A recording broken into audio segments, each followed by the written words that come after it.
Here's my sweet potato vine. I stuck the entire sweet potato in here. It had like a little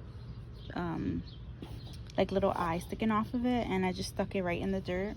And there's another one right here. You can see the little growth right there. Super cool.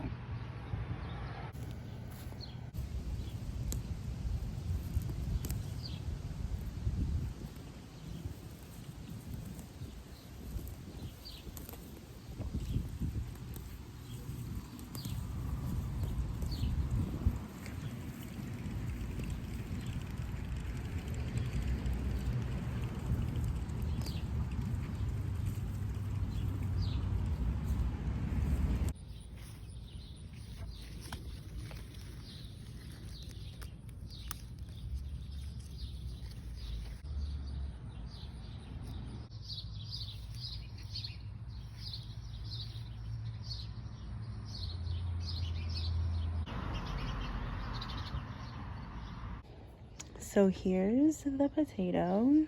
It was like this little thing when I planted it, and it's so big now. I don't think I showed myself planting it, but it grew so fast. So all you have to do is literally stick the whole potato in the dirt if it has an eye on it, and it just grows. Look how long this sweet potato vine got. It's so big.